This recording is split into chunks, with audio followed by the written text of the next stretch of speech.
ini kami akan melakukan diskusi santai atau obrolan para mahasiswa.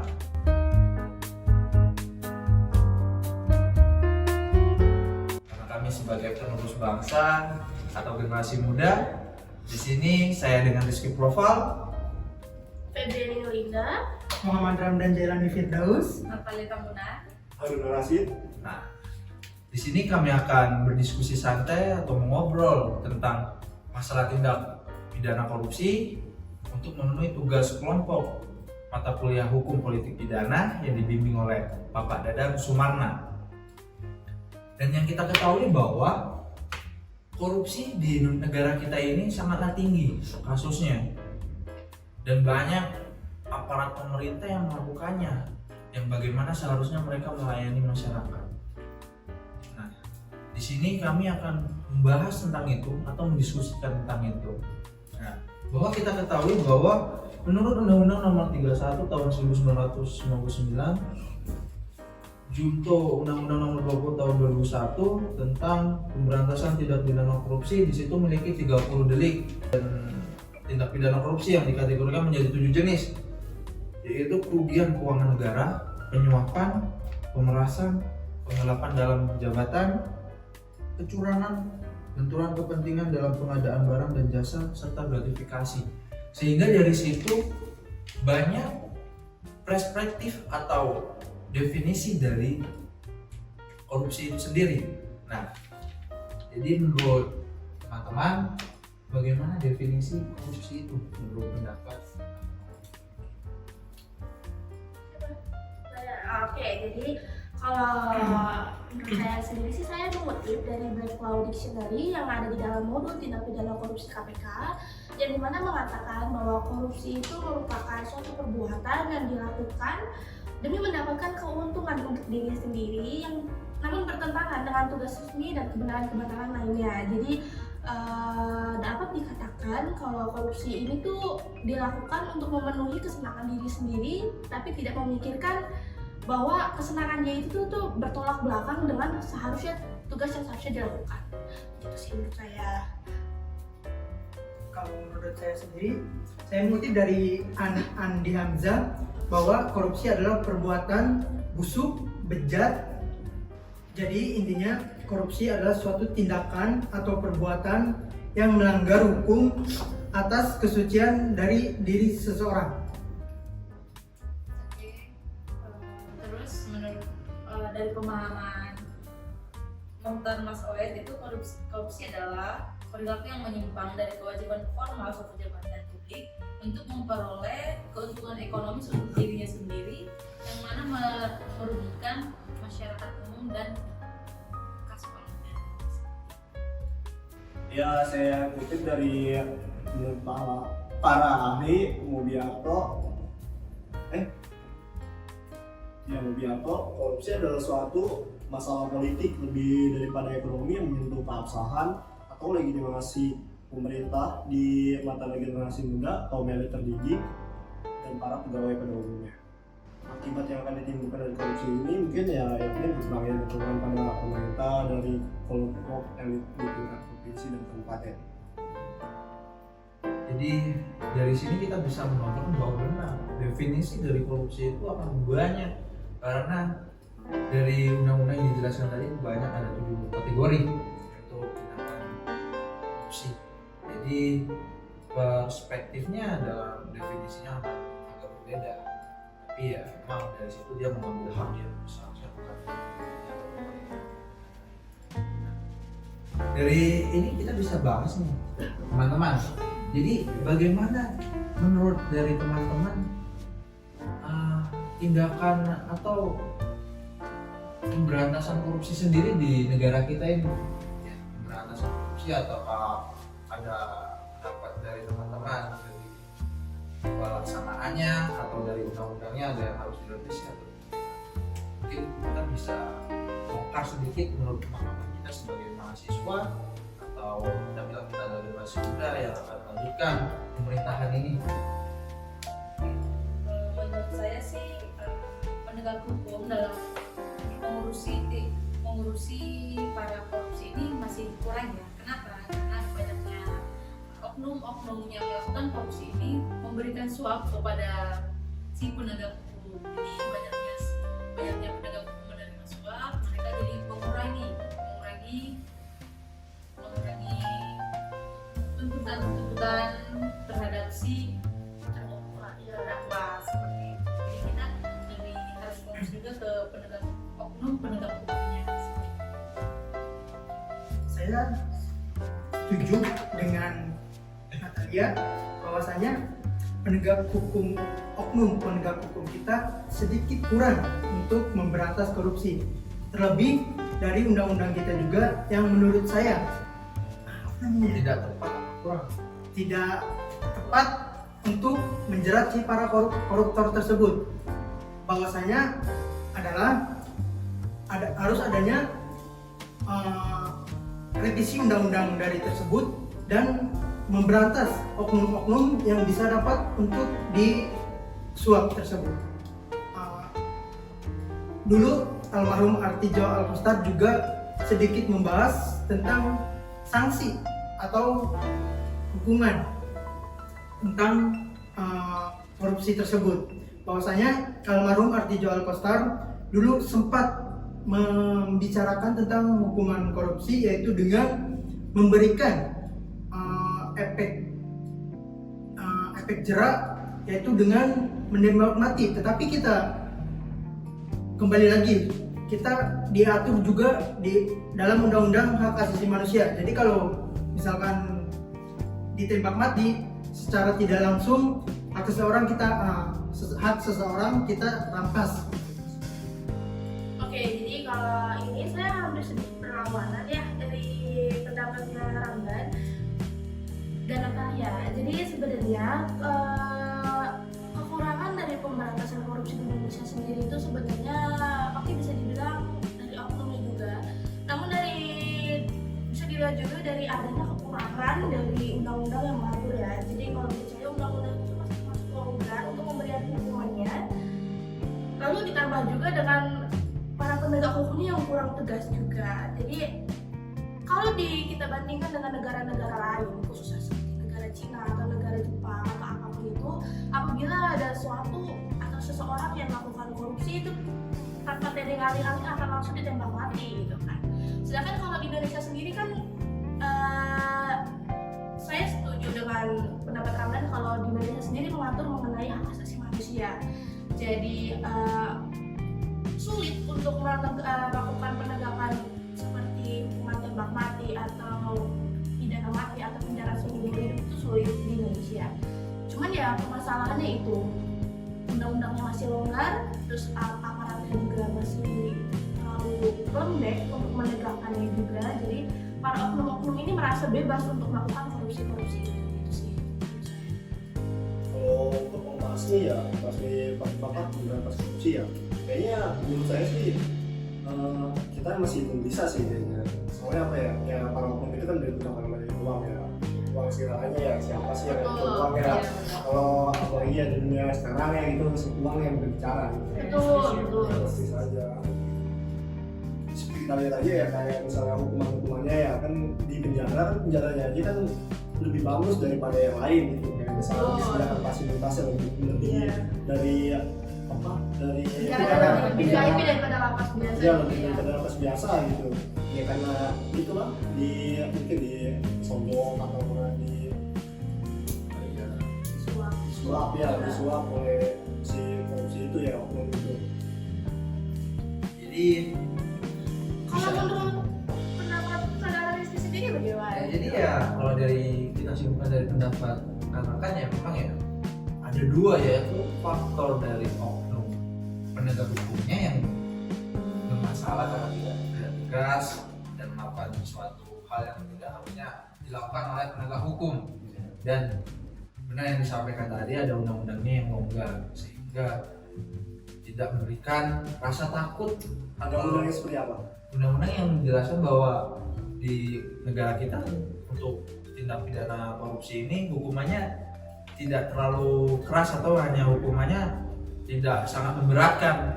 Masih banyak yang pelaku koruptor itu mereka tidak dimiskinkan atau hukumannya rendah, tidak seperti negara-negara adidaya lainnya seperti Cina yang negara besar, Iya. dia aparat atau pemerintahannya atau orang pemerintahannya melakukan korupsi, mereka langsung dihukuman mati. Jadi di situ memberikan doktrin bahwa kepada masyarakatnya atau pemimpin negara tersebut tidak berani untuk melakukan perbuatan seperti itu. Ya. Jadi menurut saya apa yang disampaikan dari teman-teman ini saya setuju semua, karena disitulah memang pelaksanaan di negara kita semua itu kurang dan harus banyak diperbaiki, terutama dari aparat. Ya. Jadi memberikan rasa yang untuk koruptor itu tidak melakukan tindakan itu lagi gitu. Ya. Di situ sih menurut saya dari penyampaian dari rekan-rekan. Sekarang kita bahas lagi untuk seperti ini. Kita ketahui bahwa korupsi ini merupakan kejahatan luar biasa ya, yaitu Iya. extraordinary crime gitu kan, kalau bahasa Inggrisnya gitu kan. Dampaknya besar sekali ya. Ya, dan itu kan kalau memang dijelaskan bahwa kejahatan luar biasa itu memang udah benar-benar dampaknya sangat luar biasa gitu kan. Memang dari arti kata itu juga jelas. Betul. Nah, tapi mengapa untuk penegakannya? Jadi itu korupsi juga di negara kita memiliki badan hukumnya, yaitu KPK, penegakan korupsi ini gitu kan. Nah, dari penjelasan kita banyak kelonggaran, aparat banyak melakukan tindakan itu sehingga korupsi itu semakin banyak terjadi. Nah, bagaimana menurut rekan-rekan dampak dari korupsi ini sehingga mereka disebut sebagai kejahatan luar biasa, extraordinary crime? Untuk extraordinary crime ini kenapa disebut seperti itu? Memiliki dampak yang sangat besar seperti pembangunan yang akan tertunda, karena kan itu uang negara ya, ini korupsi kan uang negara. Nah, pembangunan yang akan tertunda, pendidikan akan semakin menurun seperti itu, dan sangat merugikan masyarakat. Nah, itu lebih berdampak ke masyarakat umum.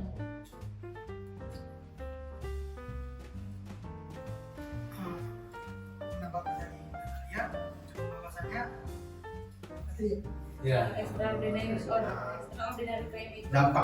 dampaknya bahwasanya dampak dari tindakan korupsi tersebut yaitu cukup dampaknya kepada seluruh masyarakat di Indonesia. Karena apa? Dari tindak pidana korupsi bahwasanya dana-dana yang harusnya dialokasikan ke suatu pembangunan atau pendidikan terhambat oleh para koruptor tersebut. Oke, jadi saya juga izin menambahkan ya. Jadi seperti namanya extraordinary crime itu dampaknya lumayan besar ya untuk korupsi sendiri ya kan, karena merupakan tindak kejahatan luar biasa. Dampaknya tuh lumayan besar seperti yang tadi sudah dijelaskan oleh Natalia dan Ramdan, itu pembangunan yang tertunda, pendidikan yang turun, ditambah juga dengan kurangnya aparat penegak yang benar-benar bersih dalam menegakkan suatu hukum yang ada di Indonesia ya kan. Karena kan kenapa dikatakan luar biasa, karena akibatnya luar biasa, penanganan pun juga perlu penanganan yang ekstra kan. Jadi bisa menyebabkan kurangnya rasa tanggung jawab dari para aparat yang mengatur mengenai korupsi. Jadi kayak sudah belum maju udah mundur duluan gitu sih kalau saya. Kalau mengenai dampak ya, kita semua kan ya pasti ya benar kata mereka semua ya, dampaknya cukup besar ya kan. Kayaknya ini emang teman-teman kita lagi udah bahas Iya, tegang gitu kan. Iya. Mungkin kita cairkan suasana dengan ya kita minum dulu, jangan lupa. Ya. Ini diminum, ini adalah lemon water dari UC 1000. Terima Nah, kasih. diminum. Mungkin ini ya penyebabnya saya. Ya, ini penyebabnya mungkin karena kurang tegang, kurang cairan ayon ya. Jadi minum dulu. Jadi kita lanjut. Jadi kalau kita bahas tentang korupsi ini akan panjang, makan waktu lama. Diskusinya akan bisa menghabiskan waktu lama dan nggak cukup gitu untuk 1 hari 2 hari membahas itu. Nah, kita kembali ke pembahasan ini bahwa bagaimana sih menurut rekan-rekan solusi tindakan pidana korupsi di Indonesia nih, agar setidaknya korupsi di negara kita itu setidaknya benar-benar mulai meredup gitu, sehingga negara kita bisa benar-benar fokus untuk kemajuan lah masyarakat atau pemerintahannya gitu, sehingga kita sebagai masyarakat masih mendapatkan nanti kedepannya mendapatkan dampak yang bagus gitu. Mana itu untuk solusi? Oke, mungkin kita bisa melihat dari Cina kali ya. Jadi kalau ada orang yang ingin mencalonkan sudah diberikan bukti di depannya. Jadi kalau ada yang ingin melakukan korupsi akan diberikan ya ini adalah bukti, ini gambarannya, udah shock duluan kan. Jadi ya udah korupsinya udah nanti lah nanti. Jadi kalau di Indonesia karena banyak muslim mungkin ini ya apa tuh? Apa nih ya?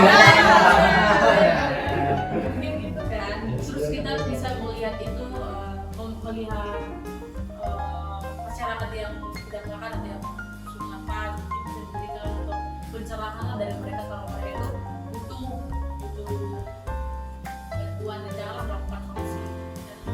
Dan siapa aja yang akan melakukan mencalonkan diri, tolonglah diingatkan bahwa kita harus lebih ke kesadaran diri ya seperti itu.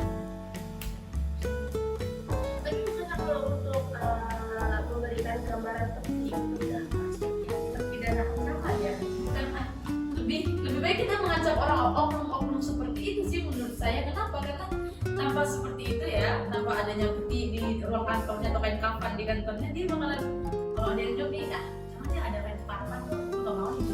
Mencegah juga Oh, itu. bisa pencegahan. Jadi Pencegahan. nggak apa-apa melakukan sesuatu yang ekstrim demi kebaikan semua. Oh, iya, benar. Lebih baik kita mau kan ibaratnya gini nih. Korbannya satu. Iya, masuk tikus di rumah nggak mungkin kan kita bakar rumahnya. Betul, betul. Gitu.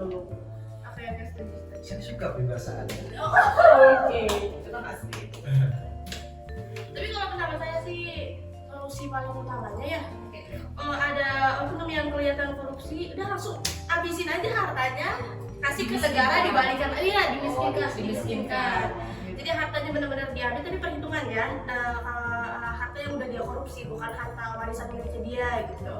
Jadi kayak harta yang udah dia korupsi dari mana udah dihitung, diambil aja dari oknum itu, terus dimasukin ke negara, ya udah disalurkan lagi ke pajak yang seharusnya diterima sama masyarakat gitu sih Kak. Seperti yang kita bahas minggu kemarin ya, yang pelajaran pada Betul, kayak pertemuan minggu lalu gitu kan. Jadi tidak bisa secara harta semuanya dikeruk gitu. semua. Tapi ketika dimiskinkan, apakah perlu ditambahkan lagi hukuman seperti di penjara? Perlu dong, tetap perlu. Jadi dia di penjara, harta korupsinya juga diambil, jadi dimiskinkan, jadi dia udah nggak bisa apa-apa lagi gitu. Itu benar-benar jerah gitu Betul, ya. jadi udah nggak bisa ada pemikiran, aku masih ada duit lagi. Sebagai pendangan ke calon-calon oknum lah, Iya, biar enggak lagi gitu ya. Betul, jadi dia udah nggak ada pegangan lagi tuh selama di penjara ya kan. Dan kalau boleh sih penjaranya jangan seperti Iya, kalau yang bisa sih penjaranya disamain kayak apa? Hotel 5 Iya, gitu ya. benar. Jangan Iya, kayak kayak gitu ya. penjara. Jangan dibeda-bedakan ya. Iya, betul. Jadi disamain aja, nggak usah ada VIP gitu. Iya lah, gitu sesuai dia yang dimasukkan gitu, jangan. Jadi kalau bisa disamakan dengan lapas-lapas umumnya. Untuk solusinya menurut saya, mengapa di negara kita korupsi terus merajalela? Karena di Indonesia ini para pelaku korupsi tidak takut dengan apa yang namanya hukuman. Bahkan di para koruptor kita tidak takut sama Tuhan sekalipun. Padahal para pejabat yang korupsi itu sudah disumpah dengan atas nama Al-Quran. Jadi solusinya, kalau memang harus ada kalau memang harus untuk bersih dari tindak pidana korupsi, ya kita harus ada yang ditakuti gitu. Itu seperti apa tuh yang ditakuti? Sepertinya Seperti itu ya. Ya, Mungkin seperti yang ditakutin itu mungkin ancaman ya, mungkin ya seperti kain kafan atau peti dipasang, wah ini kalau saya ngelawan korupsi saya mati gitu kan, langsung dihukum, dieksekusi. Ya itu jadi banyak ya solusi-solusi yang kita berikan. Mungkin bukan hanya kita, mungkin banyak generasi muda atau pemerintah, pemimpin kita udah membahas seperti itu, tapi masih adanya oknum-oknum yang duduk ke kursi pemerintahan yang masih ingin melindungi nih agar jika dia melakukan tindakan pidana korupsi itu hukumannya tidak seberat itu.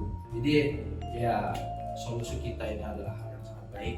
Pembahasan kita, obrolan kita, diskusi kita ini sangat bermanfaat bagi kita, dan untuk kedepannya jika memang kita nanti menjadi orang-orang yang duduk di atas, kita jangan pernah lupa siapa kita dulu. Dan diskusi santai kita akhiri di sini. Kita sebagai mahasiswa Unpam akan tetap menjunjung tinggi keadilan. Sekian. Assalamualaikum warahmatullahi wabarakatuh. Mantap.